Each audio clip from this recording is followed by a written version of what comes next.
It's time to geek out.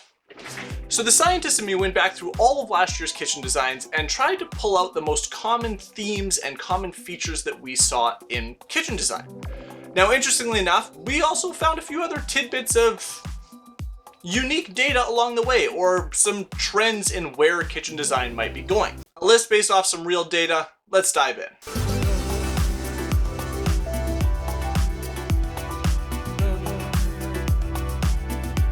So I'm going to try and keep this list as organized as possible and break it up into kind of parts that seem to fit together in my brain. Hopefully they do for you too.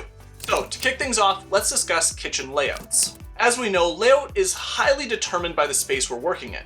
Not every kitchen layout is going to fit in every space we want to use it. For example, sometimes a galley kitchen just works better than a U-shaped kitchen, for example, and sometimes a U-shaped kitchen fits the bill perfectly. However, in 2021, the most common kitchen layout used in any of our designs was the L-shaped kitchen. So why an L-shaped kitchen? Well, there's many ideas behind this, and I have my theories as well, and they largely stem from the idea that we are moving more and more towards an open concept style of living, and have been for a while now. And L-shaped kitchens fit in this open concept really well. In addition, that L-shaped kitchen is really conducive to adding a large kitchen island in that space. This allows the space to remain just as functional as a more traditional U-shaped kitchen that often had a perfect working triangle. Yes, the working triangle is still relevant in 2021, even with all of this zone-based kitchen design. However, with an L-shaped kitchen, we are now open to the rest of our living space. And as I mentioned earlier, this open concept trend has been very common amongst home builders for quite a while now, and I don't see it ending anytime soon. However, first tidbit we found, and interestingly enough, this wasn't only occurring in new home designs. We found that a lot of the older homes that we were renovating and designing for were ditching that original layout in favor of the L-shaped kitchen. This just gave them more working room, not necessarily in the form of countertops, but in terms of space and flow about their kitchens. Next up, we have cabinetry color. What a topic. Now, I'm guessing that most of you can probably nail down the most common cabinetry color used last year. In fact, you know what? Pause it right now and leave a comment down below. Well, if you said white, you'd be right. I mean, let's be honest. Over 60% of our clients this year chose white as their cabinetry color. This choice came down to two main reasons.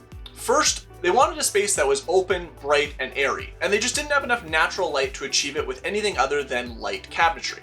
And second, they are largely in favor of a more timeless kitchen design, which they believe is still white, giving them better resale value down the road. Now, most trend lists out there will have you believe that the timeless white kitchen is dead. It's done, it's over, move on, it's on its way out, and colored cabinetry or pops of color are on their way in. So, although not quite true, we did find some other really interesting data that does sort of support that reasoning or hypothesis. First, the number of kitchens that included colored cabinetry shot up in comparison to 2020, with an over 350% increase.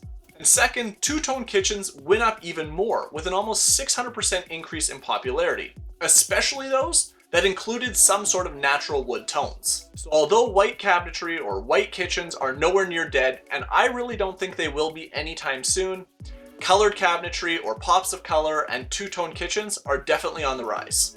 At number 3, we have countertop selection. Do you feel like countertop choice is being discussed everywhere these days? In YouTube videos, in the comments, in news articles, on Instagram? I feel like I'm being hit over the head with a forced discussion about countertop choice. So I don't want to spend a bunch of time here, and while there are some really exciting new materials that are gaining in popularity, like Decton for example, quartz countertops still reign supreme in 2021, with nearly 8 out of every 10 kitchens going this route. So what was the most important or common must-have in new kitchen designs? It was storage.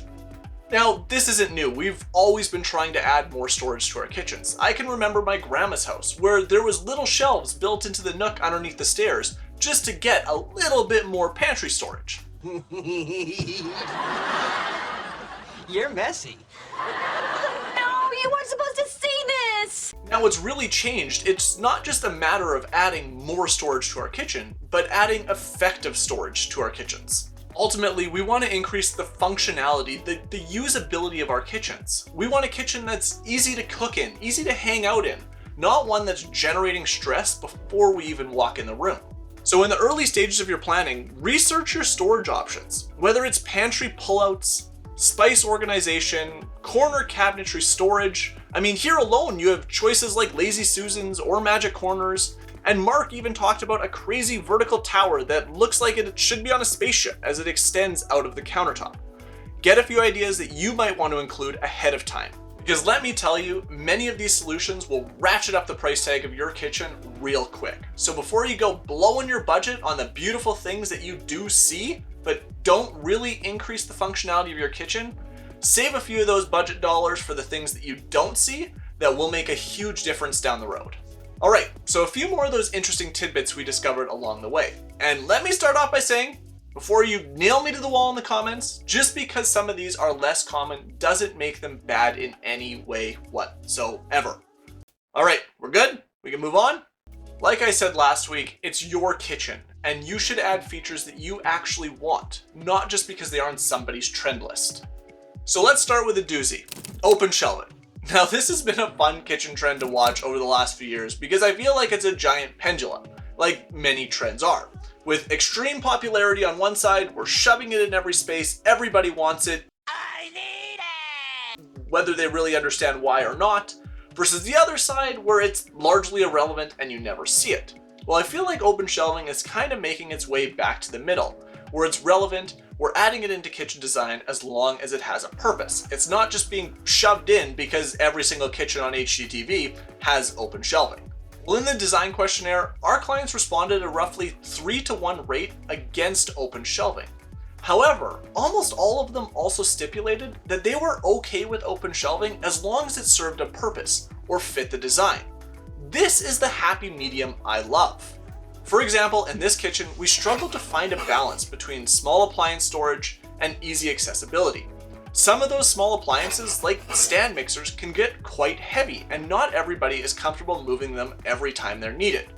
Well, after a few iterations, we ended on a solution that leaves an open section of countertop for the stand mixer and coffee pot that are tucked out of the way, away from the main prep areas.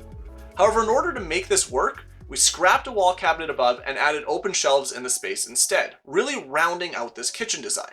So although it seems like I've always been against open shelving, that's not really the case. I like open shelving with a purpose, and if you're thinking about including it in your kitchen, just make sure you understand why you're putting it in there. The next interesting tidbit we stumbled upon was kitchen islands. Now you might be wondering, well why? I mean, everybody wants a kitchen island, and we ended up putting them in about 50% of our designs this year. However, the real interesting takeaway was not the fact that we were including a lot of islands, it was their size. Islands are becoming much, much larger. Now, many families treat the island as more than just a space for cooking. Kids hang out there, kids are doing their homework there, friends are hanging out there. It's really a multifunctional space. I found we were constantly tweaking cabinetry layouts and seating arrangements in order to squeeze as much as we physically could under that 120-inch mark as possible. Now, if you're wondering why 120 inches, it's not just an arbitrary number. It comes down to the size or the typical size of a stone slab that you can purchase. Anything larger than 120 inches likely will result in a seam in your island, and that's just something we typically try and avoid. So in the end, take what you will from the data. It's not meant to sway you in any one particular direction or convince you that one option is better than another just because it's more common. Like I said earlier, it's your kitchen and you should get what you want out of it and get what you want in it when you're going through your renovation. So why the dive? Well, I'm just a data geek. I like numbers, I like seeing trends, and it was interesting to dive through and see what was the most common theme amongst some of our clients and what has changed, say, from 2020 to 2021. And I figured, well, what the heck, I'm going through this dive anyways. You might be interested in the data, so here it is. Thanks a ton for watching. If you enjoyed this video, consider giving it a thumbs up down below. It just helps build out our community and knowledge a little bit further. If you're new to our channel and enjoyed this video, consider subscribing. That way you don't miss any of our future content. Again, thanks a ton for watching, everybody. We'll see you next week.